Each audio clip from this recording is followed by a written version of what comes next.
The wind screamed through the empty canyon like a ghost in pain. Kalen walked carefully across the cracked rocks, his boots crunching against gravel. He was just a salvager, a human who came to forgotten places to collect scrap.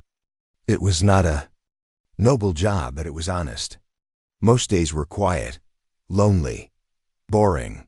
But not today. Today, something was wrong. His scanner beeped. It had picked up heat strong and recent. But nothing showed on the surface, just dust, shadows, and sharp cliffs. Kalen frowned and walked deeper into the ravine. That's when he saw it, a dark trail on the ground. It was blood, thick, deep, red, and still warm. He crouched down and touched it. It wasn't human blood. It was too heavy, too dark. Something big was bleeding here, and recently. His heart began to race. Was it a trap? A predator? Or a wounded animal? Kalen didn't know. But he followed the trail anyway, deeper into the rocks, until he found something that made him stop breathing. There under a collapsed ledge, hidden in the shadows, was a massive creature. Its body was curled tightly, chest rising and falling with slow, painful breaths. Golden fur covered its back, dirty and torn. Its limbs were long and thick, with claws sharp enough to rip metal. One wing, yes, it had wings, was broken and bent. The other twitched as if it was dreaming. Chains were wrapped around its hind leg, cut clean in half, like it had broken free from something. And yet it was not attacking. It was whimpering. Kalen's fingers trembled as he lifted his scanner. The reading showed extreme biosigns, strong muscles, fast healing, high danger rating. The kind of creature rich nobles hunted or kept as trophies. Still, something about it felt wrong. This wasn't a monster. This was a prisoner. The creature opened one eye, golden and bright like fire. For a full minute, it just stared at him. Then it growled, deep and low. Kalen didn't run. "I'm not here to hurt you," he said, raising his hands. "Just passing through." The creature growled again, but softer this time, as if it was warning him, not threatening. Kalen took a slow step forward. "You're bleeding," he said, kneeling beside it. "A lot. You'll die out here." It watched him, silent, eyes never blinking. "I don't know what you are," he whispered. "But you're hurt, and I help things that are hurt." From his pack, he pulled out a roll of clean bandage, a burn seal spray, and some pain suppressants. He didn't ask permission, he just started working. The creature didn't stop him. It flinched a few times, especially when he touched the broken wing. But it didn't attack, didn't roar, didn't bite. It trusted him, or maybe it had nothing left to lose. He worked for hours. Cleaned wounds, stitched deep cuts, sealed broken bone with a cold light wrap. When he was done, the beast was still breathing, still watching. "You need a name," Kalen said, wiping sweat from his face. "Can't just call you Thing." He looked at the creature's body, sharp, jagged, scarred, and yet something beautiful hid beneath the damage. "Shard," he said. "You look like something broken, but not finished." The beast blinked once, then lowered its head. As if it accepted the name. Kalen built a small shelter near the ledge using scrap and rock. He lit a small heat lamp to keep the cave warm. Every night, he checked Shard's wounds, changed the bandages, and talked softly to it like it was an old friend. Sometimes it listened. Sometimes it slept. Days passed like this. Then, on the fourth night, while feeding Shard a cooked ration block, Kalen found something strange. Buried under the creature's neck fur was a small metal chip, a tracking beacon. His chest went cold. Who had tagged this creature? Why was it here? And more important, were they coming back for it? He pulled back quickly, heart pounding, and looked at Shard. The beast was calm, resting its head against the ground. But now Kalen knew this wasn't just some lost wild animal. This was someone's, and if they wanted it back, what would they do to the human who had touched it? Suddenly, the ravine didn't feel empty anymore. Far away, beyond the hills.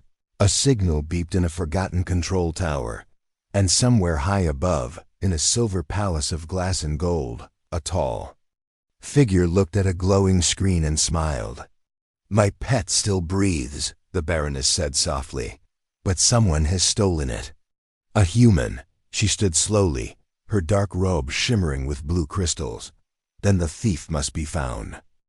Kalen didn't sleep well that night, even with the heat lamp buzzing softly and the cave feeling warmer than before. His eyes kept drifting toward the golden creature resting nearby. Shard. It lay curled against the rocky wall, breathing slow but steady. The stitched wounds on its side were healing faster than any normal beast. But that wasn't what troubled him. It was that beacon, the small metal chip hidden under its fur. Someone had owned this creature, tracked it, maybe hunted it, and Kalen had touched it, saved it, named it. He sat up, back against the rock wall, rubbing his eyes. "What have I done?" he whispered to himself. The next morning, Shard was already awake when Kalen opened his eyes. It stood at the mouth of the cave, wings folded, tail twitching lightly, watching the world outside. As if waiting, as if sensing something he couldn't. When Kalen approached, the creature didn't move away. Instead, it glanced at him and stepped aside, leaving enough space for him to stand beside it.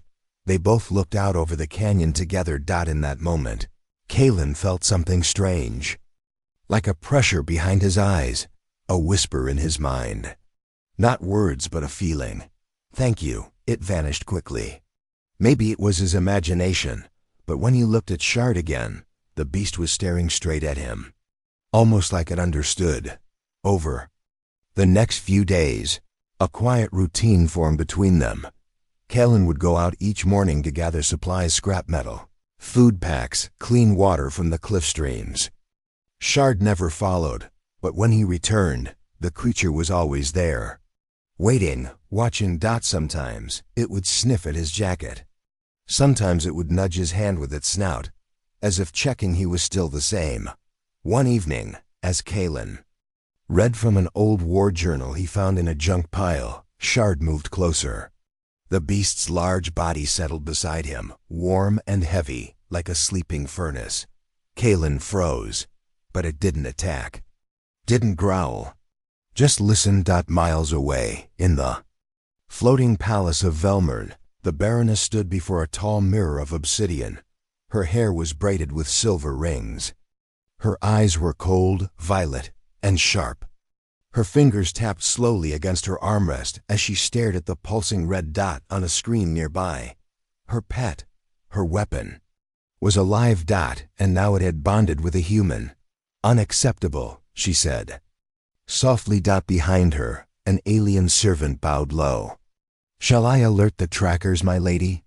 The Baroness didn't answer immediately. She walked slowly to the window. Outside, ships hovered like clouds, and stars glimmered like diamonds in an endless sea. "I gave Shard everything," she whispered. "It was bred in fire, trained in blood, loyal to none but me." Her voice grew cold. "If it now protects a human, then the human must be extraordinary." She turned sharply. "Send the silent trackers. I want the man alive so I can watch him explain himself before I end him." Back on the moon, Kalen noticed strange signs. A cut in the rock near the cave entrance, clean, precise, like a blade, had passed through it.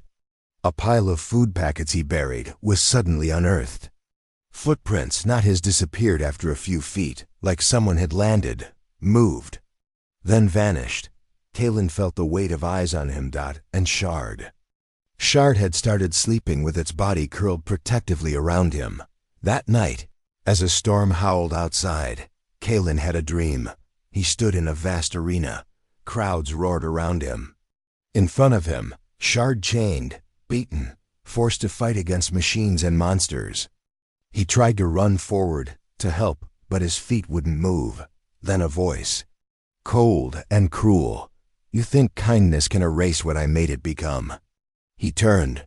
There she was, the Baroness. Her eyes locked onto his. "You touched what's mine." "Kalen." woke up with a jolt, gasping for air. Shard stood near him, wide awake, teeth bared, growling at the darkness outside. Something moved beyond the cave walls. Something quiet, watching, waiting. That night, Kalen didn't sleep again. And miles above, a stealth cruiser changed its course, heading straight toward the canyon. Inside it, soldiers wore no markings, no colors. Their orders were simple: retrieve the creature, kill the human only if necessary. But none of them knew what the beast had become, and none of them knew what it would do to protect the one who had shown it mercy. Kalen was repairing a torn ration pack when it happened.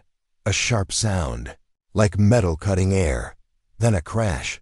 Something struck the cave wall. The entire shelter shook, dust falling from above. Shard growled, wings unfolding halfway. Kalen jumped up and reached for his flare gun. He wasn't a soldier, not even a fighter, but instinct screamed that they were under attack. Then, from outside, came a buzzing noise, high-pitched and angry. A shape darted through the entrance, fast as lightning. A drone, sleek black, armed with needle-like weapons. It fired without warning. Shard moved faster. The beast leapt in front of Kalen, claws raised. Its thick tail smashed the drone mid-air, sending it spinning into the rock wall. It exploded into metal shards, flames lighting the cave. Kalen stared, breath caught in his throat. That wasn't a wild drone, he said softly. That was military. Shard turned toward him, bleeding slightly from a wound on its side, but still standing tall. Its golden eyes were no longer soft. They were alert, angry, defensive. Kalen knew, in that moment, whoever was coming wasn't coming to ask questions. Far above the moon's surface, aboard the Baroness's private vessel, the command screen pulsed red. First drone destroyed. The I said. The Baroness didn't flinch. She sipped from her glass of burning violet wine. Send the second wave, she said coldly. Let the beast remember its training. One of her officers hesitated. And the human, my lady? She smiled, slow and cruel. If the beast kills him, it only proves it belongs to me. Kalen didn't wait. He packed quickly rations, tools, medical kits, everything he could carry in a hover sled. Shard watched him closely, then limped over and nudged the sled forward. Kalen looked up. You want to leave? Shard huffed, almost like a sigh. Kalen nodded. Good, because staying here isn't safe anymore. They moved out at dawn. The ravine was quiet, but not calm. Every sound felt sharper. Every breeze felt like breath on the back of the neck. The silence was hiding something. Shard led the way, now nose to the wind, tail low, wings folded tight. Kalen followed, trusting its instincts more than any scanner. They moved east, toward the high cliffs where old war tunnels were rumored to run under the surface like veins. By midday, they reached a dried riverbed. The sunlight shimmered across cracked stones, hiding movement in the shadows. Kalen stopped to scan ahead, and that's when he saw it. A figure, not human. Not fully alien either. Tall, thin, wearing armor laced with blue glow threads. A face half covered by a black mask. Its eyes gleamed silver. It wasn't looking for them. It had already found them. The creature raised its hand. 5 more appeared from the rocks, silent, blades on their wrists, guns on their shoulders. Shard growled, loud, deep. The sound shook the ground. Then everything moved at once. Kalen hit the ground as a blast flew overhead. Shard charged forward, a blur of golden muscle and fury. The first attacker tried to swing a mistake. Shard crushed him into the dirt with a roar. One of the soldiers shot a net launcher, caught Shard mid-leap. For a second, it seemed over, but the beast's wings ignited with glowing veins of heat. It snapped the net like paper. Kalen fired blindly, with his flare gun setting one soldier's cloak on fire. He ducked behind rocks, heart pounding like thunder. This wasn't a fight. It was a slaughter.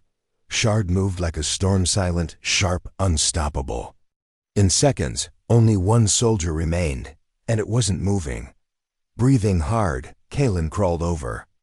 To the beast. It stood still, back to him, blood dripping from its claws. Killing machines. Kalen whispered, "Those weren't scouts. That was a full retrieval squad." Shard turned toward him, and in its eyes, he saw it. Not rage, not pride. Sadness. Like it had done this before. Like it didn't want to do it again. "Who are you really?" Kalen asked softly. "What were you before I found you?" Shard lowered its head. In his mind. Again, just like before, Kalen felt a rush of images. A collar, chains, arena lights.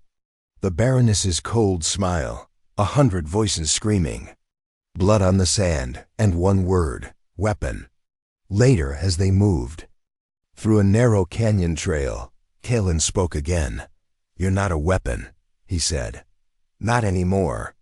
Shard didn't respond, but it walked closer to him than before. High in orbit, the Baroness watched the screen with unreadable eyes. Squad. Delta, lost. Another officer approached. "Your orders, my lady?" The Baroness stood slowly. "I'm going myself," she said. The room went silent. "My beast remembers what it was," she continued. "But I want to see if it remembers who made it that way." The snow fell like ash. Cold, silent, relentless. Kalen trudged through it, boots sinking with every step. Behind him, the beast limped quietly, golden fur covered in frost, breath rising in steady clouds. They had been moving for hours, following. No path, no map. Just the instinct to run. And to stay together. Ahead, jagged cliffs rose like the bones of some dead titan. There, half buried under ice, lay an old crash site, twisted metal, broken wings of a forgotten shuttle. Kalen scanned the wreckage. Safe, empty, shelter. He turned to Shard. "Come on. We'll rest inside." The creature didn't growl this time. It simply followed. Inside, the cold wind died. Kalen sealed the hatch as best he could and lit a small fire using broken wiring. He looked at Shard. Its paws were bleeding from walking on ice. He moved closer with his medkit. "I know," Kalen whispered. "I said I wasn't a doctor, but I'm learning, all right?" The beast lay down, chest rising and falling. Tired, trusting. Kalen cleaned the cuts, hands shaking from cold. As he worked, his other hand touched the side of Shard's face, rough, scarred, and warm. Then it happened again.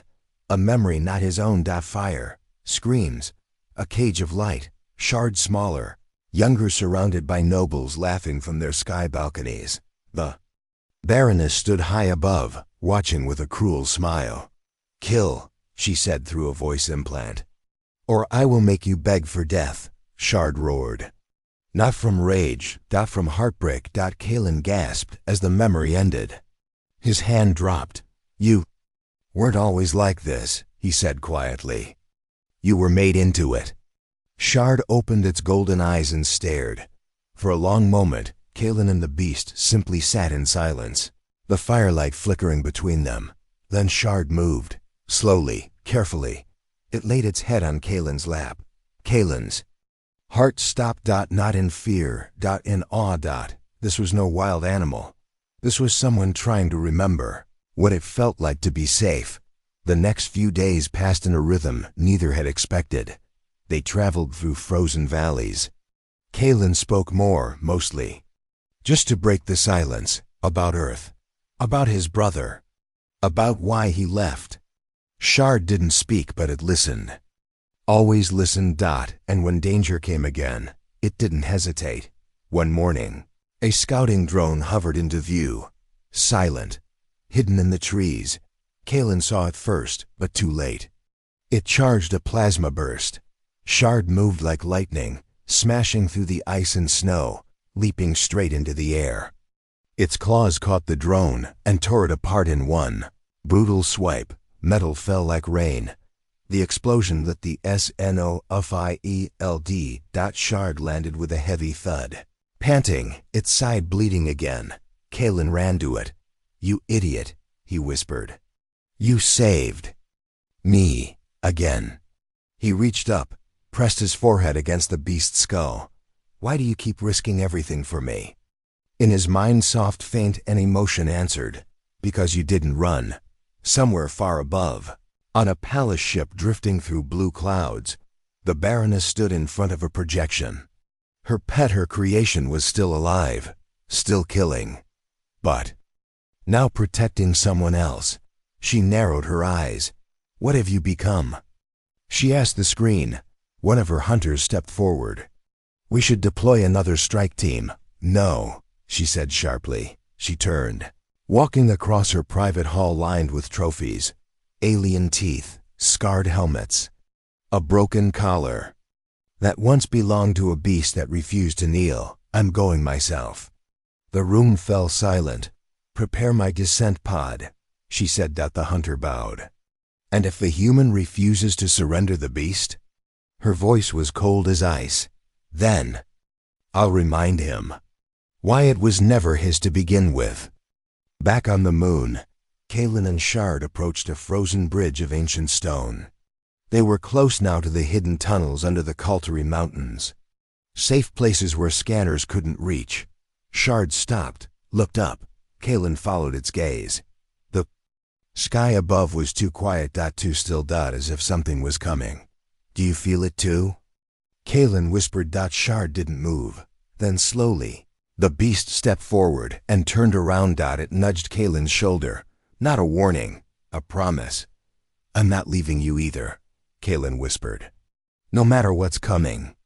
The bond wasn't made of blood. It wasn't built on fear. It was made the day a human stayed when everyone else ran. And the day a beast chose not to bite, but to believe. The snowfields were silent, but Kalen's heart was not. It thudded in his chest like a warning drum as he crossed the ancient stone ridge, each step crunching against ice, each breath fogging the cold air. Shard walked beside him, slow but steady. Its wounds had healed enough for it to fly again, but it didn't. It stayed on the ground, near Kalen, tail low, head raised. Something in the sky made it uneasy. Something coming, then a sound, not loud, not sharp. But heavy, like air being bent. Looked up. From the clouds above, a sleek black dropcraft descended, silent as a shadow, slow as death. No lights, no insignia. Just a quiet menace in the sky. Kalen froze. Shard growled. The dropcraft opened mid-air.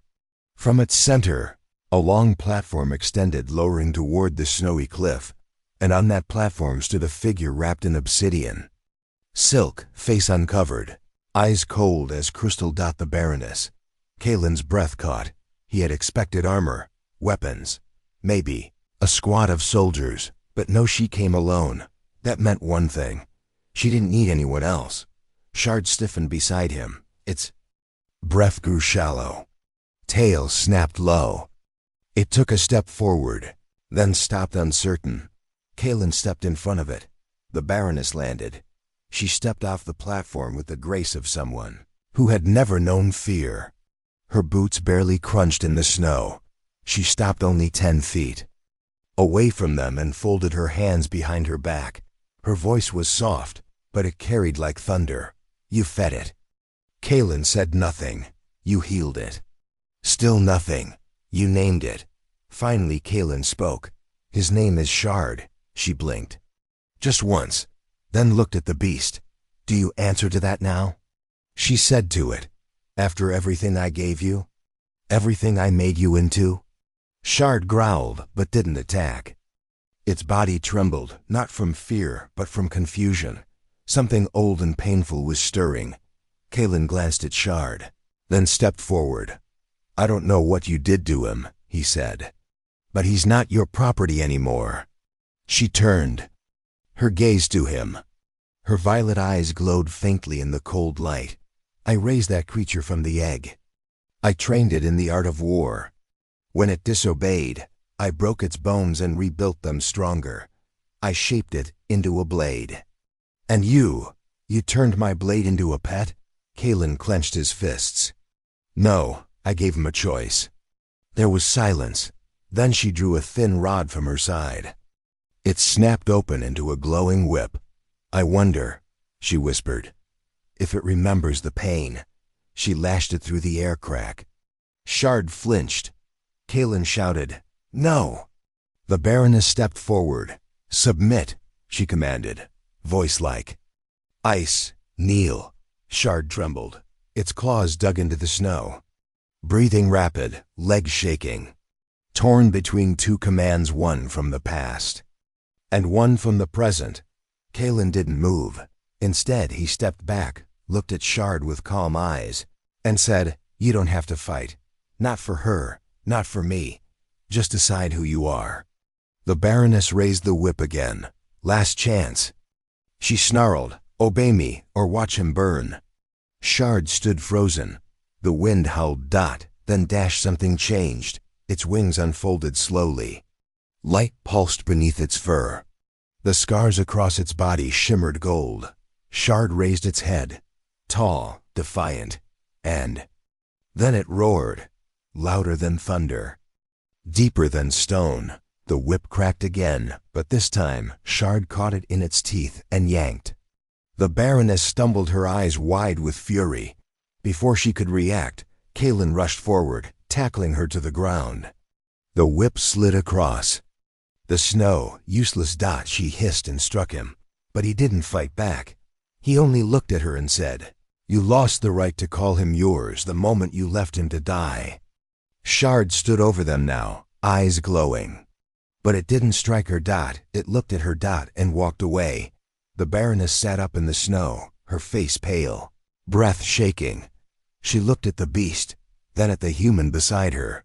"I created a monster," she whispered. "No," Kaelin said, standing. "You tried to. But he became more." Shard turned back and gave one final growl, not of rage, but of farewell. An hour later, the drop craft rose again, but without a fight. The Baroness stood aboard it, staring down at the two figures below. One man, one beast, not a prisoner and a pet, but partners. And that hurt more than any wound. The palace of Velmering wasn't built, it was grown. Black stone curved into walls like bones, and crystal flowers bloomed from the ceilings. Light dripped from floating orbs that whispered forgotten songs. And at the heart of it all, in the throne hall of thorns, the nobles waited. Dozens of them, dressed in flowing silver, masks on their faces, eyes sharp with curiosity and hunger. The room buzzed with one question: why had the Baroness summoned them? It had been years since she called the court together. Some said she was dying. Others said she was finally ready to crown an heir. But no one expected what came through the door. Two guards led the way. Behind them walked a human man, tall, dusty, scarred. He walked like someone who'd never seen luxury, never cared for gold ceilings or jeweled walls.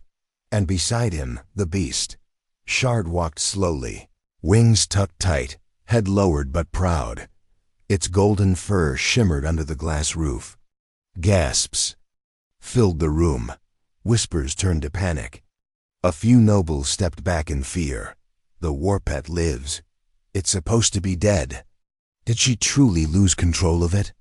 But the Baroness raised one hand, and the room fell silent. She sat on her throne of glass thorns, robe flowing like shadow. Her face held no emotion. Only her eyes moved, studying the man. And the creature that once bowed to her.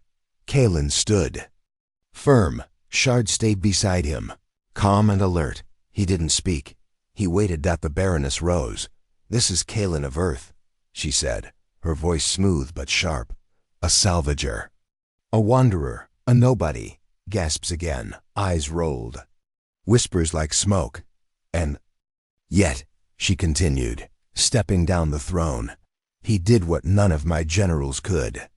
He found Shard. He saved it. He fought off my trackers. And more importantly, he earned its trust." A noble stepped forward.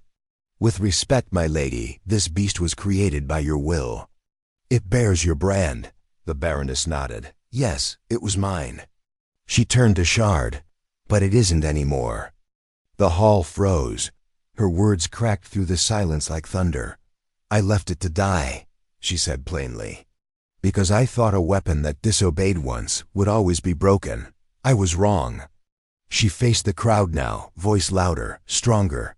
Shard is not a beast, not a tool, not a prize. It has chosen a path, and I will not punish it for remembering how to walk free. Someone shouted, but the law, she said sharply, does not cover this. Kalen stepped forward now. His voice wasn't trained like theirs, not polished, but real. I didn't ask for this, he said. I didn't know what he was. I just found someone bleeding and helped. That's all. He looked at the nobles. Maybe that's all it ever takes. The Baroness looked at him. For a moment, the court saw something rare in her expression. Regret. She raised her hand again. In the name of House Velmer, I declare the following, she said. The creature once known as Shard is no longer property of this house. It shall not be hunted, it shall not be controlled. Gasps again. A noble dropped his wine cup. And the man who won its loyalty, she added, is under my protection. Suddenly, murmurs turned to outrage. You're protecting the human? You let a weapon bond with a peasant? This is madness. The Baroness turned slowly. Her voice dropped to ice. Anyone who raises a hand against them, raises it against. Behind her, Shard lowered its head in something like understanding. The bond had cost them both everything, but had also given them something else. Freedom. Later that night, in a quiet chamber of polished obsidian, the Baroness sat alone. No crown, no mask, just silence. Kalen entered slowly. You meant what you said? He asked. She looked out the window. I raised it like a weapon, she said. You treated it like a person. I thought I had power, but it never chose me. She turned. Why? Did it choose you?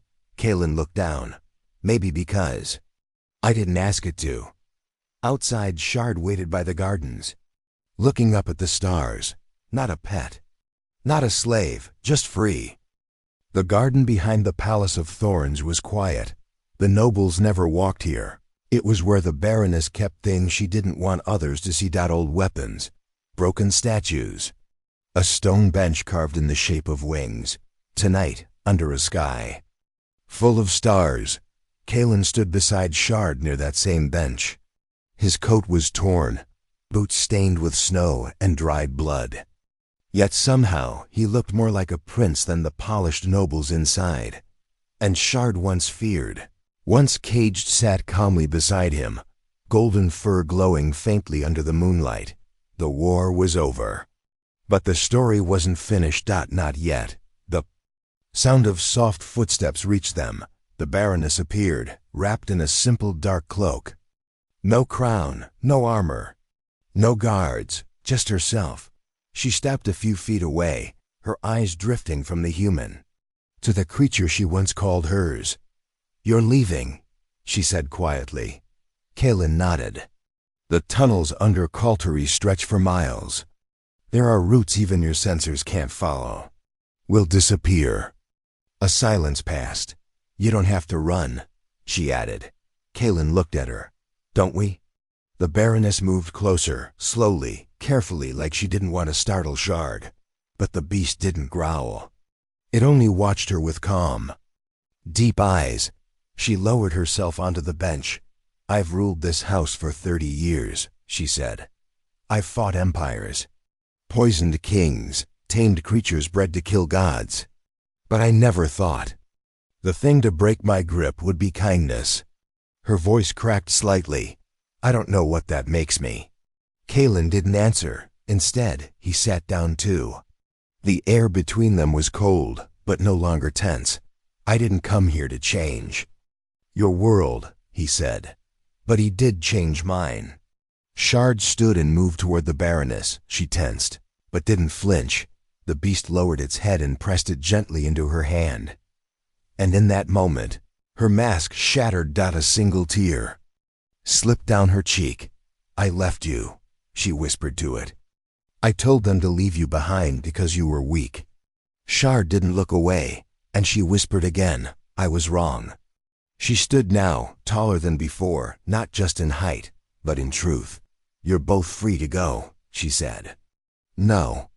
More hunters, no more claims, no more chains. She turned to leave, but Callan's voice stopped her. Wait. She looked back. He stood now too.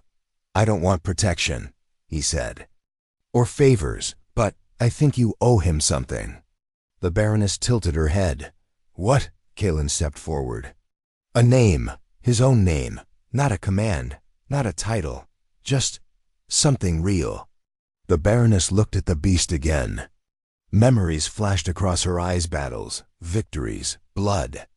But under all that there was something gentler, something she hadn't seen before, something she had buried.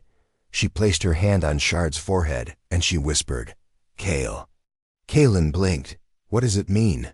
She smiled faintly. In the old tongue of my people, it means he who rises.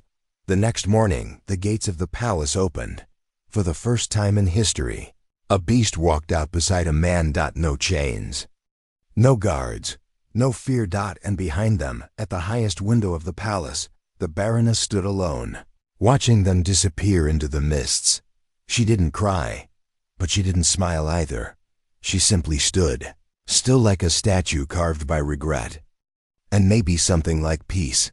Weeks passed. Rumors spread across the stars that the war pet had chosen a human over royalty, that the Baroness had been humbled by a scrap collector, that somewhere beyond the snowfields, a man and a creature wandered. Free. Never seen again, except in tales told by travelers, around campfires. Some said the beast could fly faster than sound.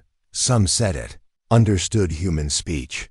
Some said it slept beside the man who saved its life, dreaming not of battles, but of freedom. In the end, the galaxy forgot the battles. The empires, the thrones, but it remembered one thing. Beast left to die. A man who stayed, and a bond stronger than any chain.